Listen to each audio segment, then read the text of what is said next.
ప్రతి సందర్భంలో అది చంద్రశేఖరరావు గారు కావచ్చు, లేకపోతే హరీష్ రావు గారు కావచ్చు, లేకపోతే స్థానిక సంస్థలు కావచ్చు, లేకపోతే పార్లమెంట్ ఎన్నికల్లో కావచ్చు, అత్యధిక మెజారిటీ సిద్దిపేట అసెంబ్లీ నియోజకవర్గంలో బీఆర్ఎస్ పార్టీకి వచ్చింది. కానీ ఈ పార్లమెంట్ ఎన్నికల్లో హరీష్ రావు గారు సిద్దిపేటలో పూర్తి తన ఓట్లను బీజేపీకి బదిలీ చేసిండు. ఇవాళ బీజేపీ రఘునందన్ రావు గారికి 63,000 పైచిలకు ఓట్లు వస్తే బీఆర్ఎస్కు 65,000 ఓట్లు మాత్రమే వచ్చినాయి. ఈరోజు బీఆర్ఎస్ మెజారిటీ సిద్దిపేటలో 2,500 ఓట్లు మాత్రమే. అంటే ఇప్పటి వరకు సిద్దిపేట నియోజకవర్గం మీద పూర్తి ఆధిపత్యాన్ని పట్టును ప్రదర్శించిన బీఆర్ఎస్, కేసీఆర్, హరీష్ ఇద్దరు బీఆర్ఎస్ ఓట్ల మొత్తాన్ని బీజేపీకి రఘునందన్ రావుకు బదిలీ చేయడం ద్వారా ఈరోజు మెదక్లో కాంగ్రెస్ పార్టీని ఒక బలహీన వర్గాల అభ్యర్థిని ఓడించడం జరిగింది.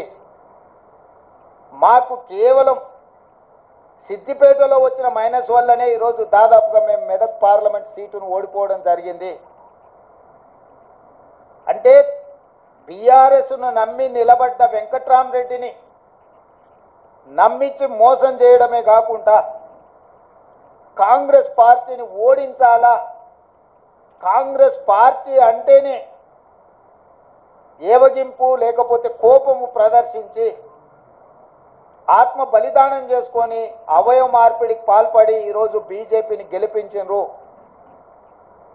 7 పార్లమెంట్లలో ఆనాడు 37.5% ఓట్లు తెచ్చుకున్న, కానీ కొంతమంది ఆడలేక మధ్యలో ఓడినట్టు గెలవడం చేతగాక పొద్దున్నే ఉద్దర మాటలు మాట్లాడేటువంటి కొంతమంది నాయకులు మీడియా మీదకి వచ్చి మెదకులో రఘునందన్ రావు గెలిచిండంటే దానికి ఎవడో ఎల్లిగాడు మల్లిగాడు సపోర్ట్ చేసిండని, చేతగాని ఒక పెద్ద మనిషి పొద్దుగానే ఉపన్యాసం ఇచ్చిండని ఒక మిత్రుడు ఫోన్ చేసి రఘన్న యాడున్న అర్జెంటుగా హైదరాబాద్ మీడియా ఆఫీస్కి ఉమ్మని చెప్పిండు. ఆ ఉద్దర మాటలు మాట్లాడిన పెద్ద మనిషి ఎవరంటే సొంత జిల్లాలో 1000 ఓట్లు లేనటువంటి ఒక శాసన మండలి సభ్యుని గెలిపించుకోవడం చేతగాని ఓ పెద్ద మనిషి నాకు శుద్ధులు చెప్తా ఉన్నాడు. అదే పెద్ద మనిషి ఢిల్లీకి వెళ్ళి ఇదే హరీష్ రావు అనేటువంటి కలిసి బిజినెస్ క్లాస్లో ట్రావెల్ చేసిర్రు. ఇద్దరు పొట్టోడు పొడుగోడు అనేటువంటి ఇద్దరు దొంగలు కలిసి నా మీద మెదక్లో కుట్ర చేసిర్రు. చేతగాక కాంగ్రెస్ బీఆర్ఎస్ 2 కలిసి నా మీద ఏదో నౌటంకేశాలు వేస్తాయని చెప్పి నేను చెప్తే మేము ఆ విమానంలో రాలేదని చెప్పలే, మేము కలిసి మాట్లాడుకోలేదని చెప్పలేదు, మేము కలిసి ప్రయాణం చేయలేదని చెప్పలేదు. ఇద్దరు దొంగలు, ఆ ఇద్దరు దొంగలలో ఒక దొంగ వచ్చి పొద్దుగాల ఇలా మాట్లాడుతూ ఉన్నాడు. నేను దొంగ అనే పదం రఘునందన్ రావును గెలిపించేందుకు సిద్దిపేటలో హరీష్ రావు అనేటోడు బీఆర్ఎస్ పార్టీ ఓట్లని బీజేపీ పార్టీకి వేయించిండు అని మాట్లాడిండు. నేను అడుగుతున్నా, నాకు సంస్కారం ఉంది, నాకు చదువు చెప్పిన సార్లు కొంచెం మంచి చదువు చెప్పారు. నేను లాస్ట్ టైం కూడా రేవంత్ రెడ్డి మెదక్కి వచ్చి నా గురించి మాట్లాడినప్పుడు చెప్పిన, రేవంత్ రెడ్డి నేను నీకంటే 2 ఆకులు ఎక్కువ చదువుకొని వచ్చిన, తెలుగు, హిందీ, సంస్కృతం, మలయాళం, కన్నడలో కూడా నీకంటే మంచిగా మాట్లాడగలుగుతా అని చెప్పిన. కానీ నా సంస్కారం, నాకు చదువు నేర్పించినటువంటి గురువులు చెప్పినటువంటి విద్య నాకు అడ్డం వస్తుంది అని చెప్తా ఉన్నా. నేను సొంత ఊర్లో ఎమ్మెల్సీ గెలవడం చేతగానోడు, పోనీ సొంత ఎంపీ సీట్ అన్న నిలబెట్టుకున్నాడు అంటే ఎన్నోట్లతో ఓడిపోయినా ఆయనకే తెలియాలి. ఆయన గెలిచింది అత్తేసారి 5,000 గెలిచిండు. ఇవాళ ఆయన ఓడిపోయింది ఎన్ని వేలతో ఓడిపోయిండో, ఎన్ని లక్షలతో ఓడిపోయిండో నాకంటే ఎక్కువ మా మీడియా మిత్రులకు తెలుసు. సొంత ఊర్లో ఎమ్మెల్సీ నిలుపుకోవడం చేతగా లేదు, పెద్ద పొంకనాలు కొడుతూ ఉంటాడు, పెద్ద మాటలు మాట్లాడుతూ ఉంటాడు. మహబూబ్ నగర్లో ఒక్కడు గెలిచిండు కదా, మరి ఆ బీసీ బిడ్డకి ఎందుకు మంత్రి పదవి ఇవ్వలేదు? ఆ కులం మీద అంత ప్రేమ ఉంటే, బీసీల మీద అంత ప్రేమ ఉంటే క్యాబినెట్లో సగం ఎందుకు ఇవ్వలే? ఏదో బీసీ కులకరణ చేస్తాం కాంగ్రెస్ 6 నెలల నుంచి ఎవడొద్దన్నాడు. సర్పంచ్ ఎలక్షన్లలో కూడా ఇదే రిజల్ట్ వస్తుంది. ఆడలేక మధ్యలో ఓడిందని గెలవడం చేతగాక సొంత ఊళ్ళో గెలవనోడు పక్కన ఉన్నవానికి శుద్ధులు చెప్తాడు. సొంత ఎంపీ ఓడిపోతివి, సొంత ఊర్లో ఎమ్మెల్సీ ఓడిపోతివి, ఆఖరికి నీ పాలమూరులో నాకు అన్నదా అన్న వంశీచంద్ అంటే నీకు వడదు, వంశీచంద్కి ఢిల్లీలో పరపతి ఉంది కాబట్టి వంశీచంద్ని ఓడగొట్టేందుకు నువ్వు ఒక పక్క పార్టీకి మద్దతు ఇచ్చినావని నాకు అనరాదా అన్న? నేను మస్తుగా అనగలుగుతా, మంచి మాటలు అనగలుగుతా, తలకాయ ఆడబెట్టుకోవాలని కూడా అర్థం కాని మాటలు అనగలుగుతా. కానీ నేను అంటలేను, ఎందుకంటే మా అమ్మ నాన్న నాకు సంస్కారం నేర్పించారు కాబట్టి. నువ్వు ఇన్ఛార్జ్ తీసుకున్న చేవెళ్ళు ఓడిపోతివి, నీ సొంత జిల్లా మహబూబ్ నగర్ ఓడిపోతివి, ఆఖరికి నువ్వు సిట్టింగ్ ఎంపీ ఉన్న మల్కాజ్గిరిలో మూతోడు జవాబిచ్చిరు మల్కాజ్గిరి ప్రజలు. ఏం మాట్లాడుతూ ఉన్నావు? నాకు హరీష్ రావు సపోర్ట్ చేసినది నీకు చేతనైతే భుజంగరావు అనేటువంటి ఏసీపీ చెప్పిన స్టేట్మెంట్ మీద ఎందుకు హరీష్ రావు అనేటువంటి అరెస్ట్ చేస్తలేవో చెప్పు. ఓటుకు నోటు కేసులో నిన్ను పట్టపగలు బొక్కలు ఇరిచి గుంజుకపోయారు కదా. మరి ఇలా భుజంగరావు చెప్పిన స్టేట్మెంట్ మీద హరీష్ రావుని కాపాడుతుంది ఎవరో చెప్పాలి. రేవంత్ రెడ్డి ఎందుకు అరెస్ట్ చేస్తలేవు హరీష్ రావుని? కాళేశ్వరంలో కుంభకోణం అయింది, ఎవరు? నీళ్ళ మంత్రి హరీష్ రావు కాదా? ఎవరు హరీష్ రావుతో ములాఖత్ అయింది? నువ్వా నేనా? ఫ్లైట్లో కలిసి బిజినెస్ క్లాస్లో ముచ్చట్లు పెట్టుకుంటామైంది నువ్వు హరీష్ రావా నేను హరీష్ రావా? కులం ఒకటి ఉందని నోటుకొచ్చినట్టు మాట్లాడతావా? వెంకటరామరెడ్డి నీ నెంబర్ 2 నీ కుర్చీ ఎత్తుకపోతా అని చూస్తున్నా పొంగులేటి శ్రీనివాసరెడ్డికి సటకుడు కాదా? సటకుడో వియ్యంకుడో కాదా? నీకేమన్నా చేతనైతే ముందు నీ అడ్మినిస్ట్రేషన్ చూసుకో. రఘునందన్ రావు అనేటోడు ఎన్నికలు జరుగుతున్నటువంటి టైంలో 150 సార్లు సిద్దిపేట సిపికి ఫోన్ చేసిండు, మెదక్ ఎస్పీకి ఫోన్ చేసిండు, సంగారెడ్డి ఎస్పీకి ఫోన్ చేసిండు. బీఆర్ఎస్ పార్టీ అభ్యర్థి వెంకటరామరెడ్డి అనేటోడు ఓటుకు 1000 రూపాయలు వంచుతుండు పట్టుకొని రాని 150 ఫోన్ కాల్ చేసిన. నీ డీజీపీకి చెప్పిన, మీ ఇంటెలిజెన్స్ ఐజీకి చెప్పిన. మేం పోయి కార్లు పట్టుకొని కొడతామంటే పోలీసు వాళ్ళు వచ్చిర్రు. ఓటుకు 1000 రూపాయలు వంచి ఆపడం చేత కానీ నువ్వు నీకు అడ్మినిస్ట్రేషన్ ముందు మీ డీజీ గారికి ఇస్తే ఎందుకు అరెస్ట్ చేయలే వెంకటరామరెడ్డిని? అచ్చా, పొంగులేటి శ్రీనివాసరెడ్డికి వియ్యంకుడని అరెస్ట్ చేయలేదా?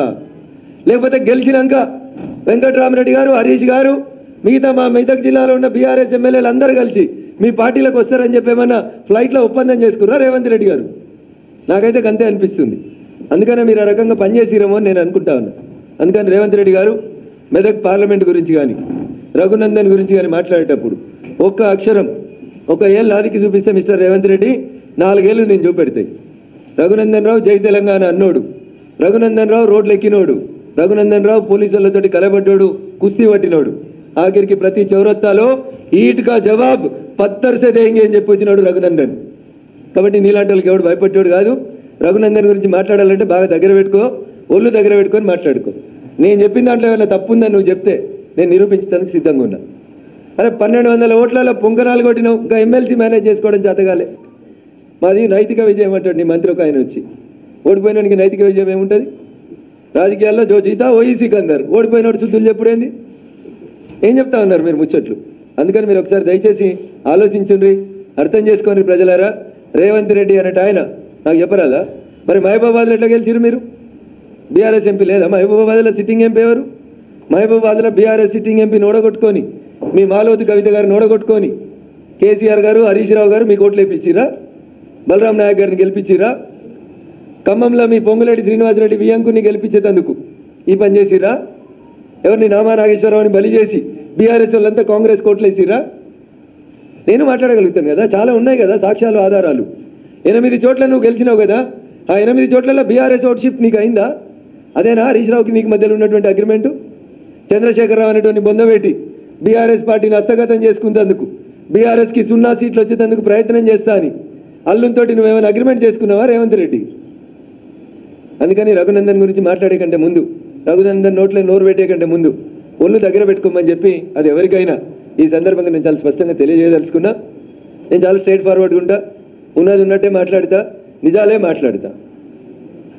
హరీష్ రావు అనేటోడు నాకు ఒక్క ఓటు వేపిస్తే, హరీష్ రావు అనేటోడు నాకు ఒక్క ఓటు వేపిస్తే నువ్వే కదా ప్రభుత్వంలో ఉన్నావు, నువ్వే కదా ప్రభుత్వంలో ఉన్నావు రేవంత్ రెడ్డి. పిలువు, ఏ గుడికి పిలుస్తావా, ఏ బడికి పిలుస్తావా? భాగ్యలక్ష్మి అమ్మవారి కడికి వచ్చి ఏడ్చినావు కదా కళ్ళకి వెళ్ళి నీరురంగా, మా రాజేంద్రన్న మీద ఏదో సొల్లు ముచ్చట్లు చెప్పి. మళ్ళీ పోదాం హరీష్ని కూడా తోలుకొని రా, నీది వస్తే కదా. నేను కూడా వస్తాను, నేను ప్రమాణం చేస్తా. బీఆర్ఎస్ తోటి గీత గీసి నిలబడి కొట్లాడినా అని చెప్పి నేను ప్రమాణం చేస్తా. పొంగులేటి శ్రీనివాసరెడ్డి చెప్తేనే వెంకటరామరెడ్డి పైసలు వంచినమని మా మెదక్ పోలీసు వాళ్ళు చెప్తారా చెప్పారా? నువ్వు వచ్చి భాగ్యలక్ష్మి టెంపుల్ కాడికి వచ్చి ప్రమాణం చేయి, నీకు నిజాయితీ ఉంటే. నాకు తెలిసి నీకు అది ఉందని నేను అనుకోను, కానీ నేను మాట్లాడితే కొంచెం బాగుండదు కాబట్టి కొద్దిగా సంస్కారవంతంగా మాట్లాడాలని మా పార్టీ, మా అమ్మ నాన్న, మా టీచర్లు చెప్పారు కాబట్టి గౌరవ ముఖ్యమంత్రి గారికి చాలా మర్యాదగా నా గురించి కానీ మా పార్టీ గురించి కానీ మాట్లాడేటప్పుడు కొంచెం బాగా ఒళ్ళు దగ్గర పెట్టుకొని మంచిగా మాట్లాడమని, భవిష్యత్తు మంచిగా ఉంటుందని చెప్తా ఉన్నాం. కాదు కూడదని ఎట్లా పడితే అట్లా మాట్లాడితే జరగాల్సిందేందో తప్పకుండా జరుగుతుంది. ఇంకా చాలా చెప్పొచ్చు. గాలి అనిల్ కుమార్ని తీసుకుపోయాడేనో జైరాబాద్లో పోటీ చేయించారు. ఎందుకు? సురేష్ శెట్కర్ని గెలిపించేందుకు బీఆర్ఎస్ పార్టీ అమ్ముడు పోయిందా జైరాబాద్లో? మా బీబీ పాటిల్ గారిని తట్టుకోవడం చేతగాక గాలి అనిల్కు డిపాజిట్ రాలే. 10 ఏళ్ళు బీఆర్ఎస్ ఎంపీ జైరాబాద్లో ఉంటే ఆ బీఆర్ఎస్ పార్టీకి ఎలా డిపాజిట్ రాలే? సురేష్ శెట్కర్ తోటి రేవంత్ రెడ్డి, హరీష్ రావు ములాఖత్ అయి బీబీ పాటిల్ గారిని ఓడగొట్టేందుకు ఆడ పక్క నియోజకవర్గం గాలి అనిల్ అని పెట్టిరని చెప్పి నాకు చెప్పడానికి రాదా? అంతెందుకు?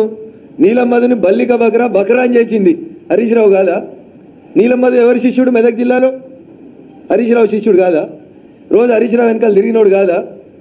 నీలం మధును బలి చేసింది రేవంత్ రెడ్డి, హరీష్లు ఇద్దరు బదులుకొని పాపం ఆయన పైసలన్నీ ఖరాబు చేయించి ఆయనంతా ఇబ్బంది పెట్టింది ఎవరు? అందుకని ఒకసారి ఆలోచించాలి. నిజంగా నీకు చిత్తశుద్ధి ఉంటే ఎన్నికలు అయిపోయినాయి కదా, జూన్ 30వ తారీఖు దాకా నీకు ఇంకా 25 రోజులు టైం ఇస్తున్న ముఖ్యమంత్రి గారు.